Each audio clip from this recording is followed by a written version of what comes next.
Well, hello, YouTube people. Thanks for coming back once again for Chapter 3 in Storytime with the Author. In case you don't know, I'm reading from my book, The Hollow Walk. Obviously, we're on Chapter 3 today. No comments that I saw from the last episode, so nothing to answer right now. Just a quick recap. So Mitch had a little extra time on Sunday morning and he made a pit stop to his favorite little coffee shop to get a coffee on his way in. A coffee shop that is owned by three young ladies, and they have an interesting dress code. They dress in two-piece bikinis to serve their mostly male customers, which sounds kind of crazy, except I actually did see this in real life. I'm from Des Moines, Washington, which is a suburb of Seattle. And one time when I was up there visiting my mom, I walked into town and there it was, a coffee with and this was like maybe winter, maybe spring, and in Seattle it's not all that warm. But yeah, the two girls inside were in their bikinis serving the customers, and of course there was a lot of males and trucks that came by to get their coffee. So that's kind of was the inspiration for that. So let's start chapter 3. It's chapter 3. The chapter is called By His Grace. Mitch and his family started attending By His Grace over 6 years ago. Mitch left a local community church he and Megan had been going to since they met due to pressure from Ron, his boss, and the owner of One Voice Media Services. Ron had suggested rather strongly that Mitch and his family join the local emerging mega church and get involved with as many church activities as they can so that Mitch will be planted and be in a great position to pitch One Voice services to the church leadership and parishioners, selling them on the idea that One Voice could handle all the church's emerging social media needs and vision to keep them growing and reaching more souls beyond their current zip code. So along with the standard Wednesday night and Sunday morning services, Mitch also attended a weekly faithful family Bible study. All of these extra work projects made it easier for him to take his attention off his teenage children's lives. He reasoned that since he sent his kids to private Christian high school and lower level schools, and now this church, it completed the image that he wanted. Anything else Megan could handle. Mitch stopped going to the Wednesday night service and Bible study coincidentally after the senior pastor signed a contract for media services, thus becoming Mitch and One Voice's biggest client. Now having lost interest in his radio companion for his latte, Mitch does the rest of the 2-mile drive in silence as he arrives at By His Grace Fellowship within 5 minutes. By His Grace Fellowship Church is housed in an old converted warehouse in an industrial park that the church leases for next to nothing, thanks to the Great Recession that started in December of 2008 and kept going through the end of 2009.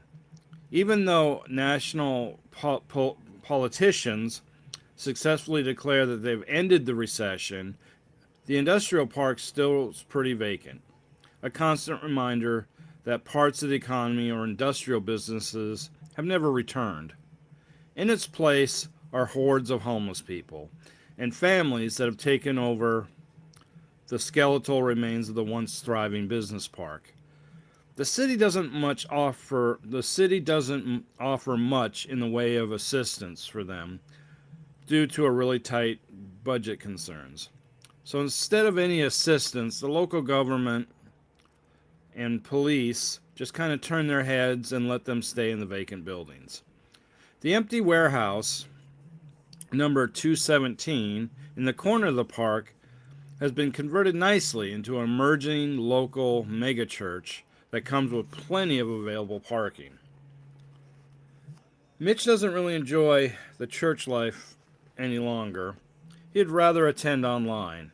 All of their services are broadcast over the internet, so he can usually answer any questions or make comments if Sean, his friend and coworker, might ask. When he does have to go to the church to make an appearance, like today, he likes that he can easily get lost in the crowd. Mitch is having plenty of parking choices, so he parks in the parking lot. So he has plenty of parking choices in the parking lot. So he parks off to the side in the back of the parking lot, away from the herd of oncoming cars. He needs a few minutes of private time. He shuts off the car's engine and lays his head against the headrest, closing his eyes. After a few moments, Mitch reaches into the center console that separates the two front seats. He digs for something that is skillfully hidden at the bottom of the compartment. He finds it with his eyes still closed. But before he pulls it out into the light of the Sabbath, he opens his eyes and carefully looks out both windows to make sure he's still having private time. The coast being clear, Mitch pulls out the bottle that has the label torn off. He holds the bottle down below the steering wheel by his knees and pours 2 gummies into his other hand.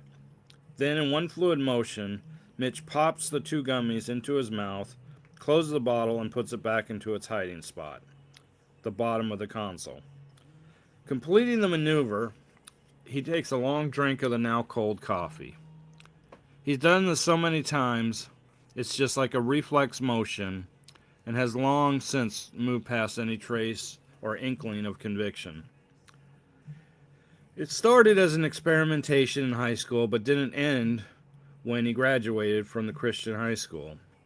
He wanted to prove that he was the cool rebel kid and not some church kid to his non-church friends. He continued his recreational use of marijuana all through his half-hearted attempt at college and into his adulthood. He rationalized it as a need for stress relief, but now, in his middle age, he takes edible marijuana, usually in gummy form, at least once a day, sometimes twice. Resting his head back on the headrest, waiting for his medication to once again wash over his deep-seated but usually medicated angst, Mitch half-heartedly mumbles, "God give me strength." "Don't be late to the start of the praise, brother," the volunteer parking lot attendant says as he taps on Mitch's driver's side window. Mitch hasn't realized that he's zoned out for 20 minutes and the parking lot is now 3/4 full. A line is formed for the arriving cars to get in the main lot. "Oh, not a chance, brother. You're doing an awesome job out here, Phil." "God bless you, brother," Mitch says as he rolls down the window with an undetectable big forced smile. "I'm just finishing my coffee, so I'll have plenty of energy for the worship." Phil gives Mitch a thumbs up and a warm smile as he continues with helping the arriving cars find a place to park. Mitch finishes his coffee, grabs Megan's coffee, and goes to the entrance of the church. He sees another family that is parked next to him, a nice white traditional nuclear family, mom, dad, son, and daughter, that could be the poster family for the Midwest Christian family. One of the many family examples here by His grace. The same image Mitch believes he's created with his family. As Mitch enters God's house, he has a smile in its permanent position while saying all the current hip Christianese to the several familiar, very friendly faces of people who are standing around in small circles socializing, waiting for the service to begin. He makes a few quick handshakes with the men from his former weekly Bible study as he passes by them on the way to locate his wife. He thought about getting her a nice bouquet of mixed flowers, but thought that might draw too much attention while he carried it into the church. Mitch crosses paths with Pastor Mike, one of the newly hired young associate pastors. "Oh, good morning, Pastor Mike." "Oh, good morning, welcome." Pastor Mike returns his greeting with a subtle blank look, trying to remember his name.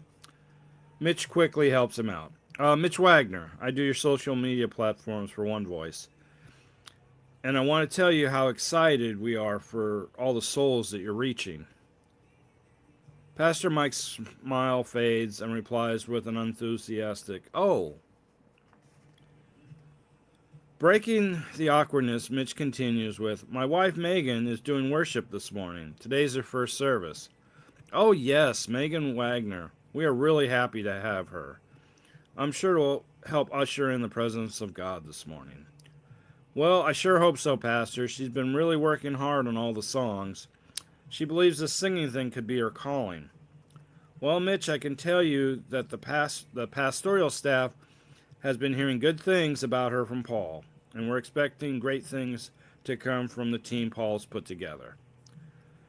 Mitch feels the warmth of the semi-compliment fill his chest and he responds with, "I really loved your message on evangelism Wednesday night. I watched it online."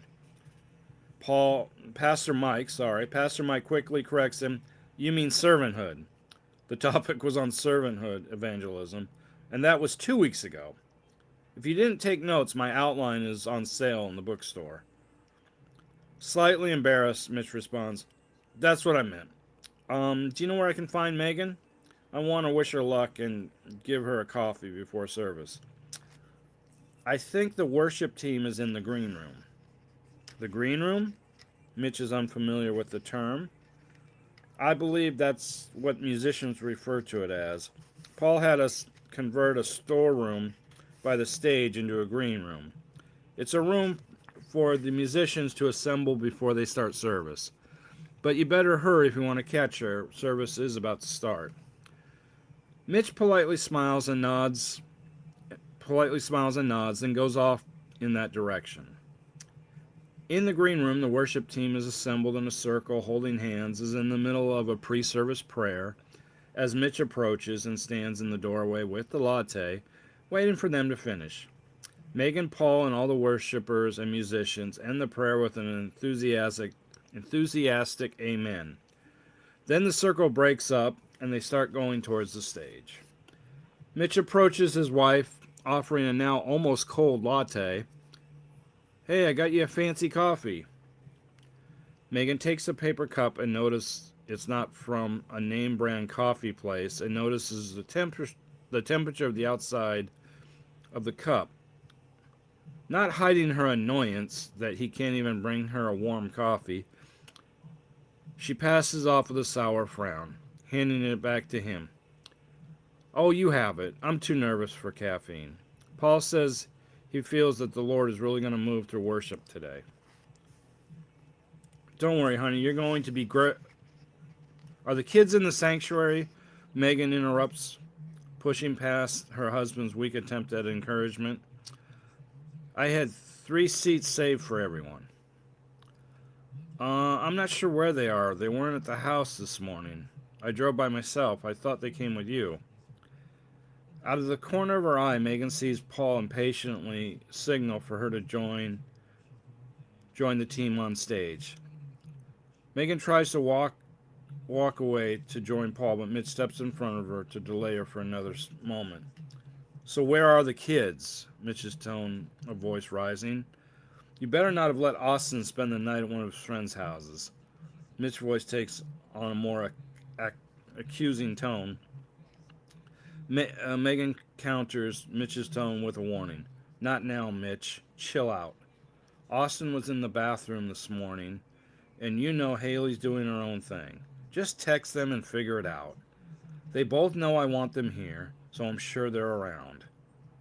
"Okay, no problem." Mitch leans in to kiss his wife, but Megan has already bounded past him towards the stage to join Paul and the rest of the team. Well, Elvis has left the building, Mitch grumbles as he takes the long way around to the sanctuary, missing her very flattering introduction to the congregation by Paul. All right, that's chapter 3. Hope you enjoyed it. Hope it's still piquing people's interests. I'd also encourage you, if you're liking this, get a copy on Amazon or Barnes & Nobles or any online retailer and read along. And let me know in the comments what you're thinking. All right, we'll see you next time. I'll probably do another chapter tomorrow, so be on the lookout for that. All right, have a great day.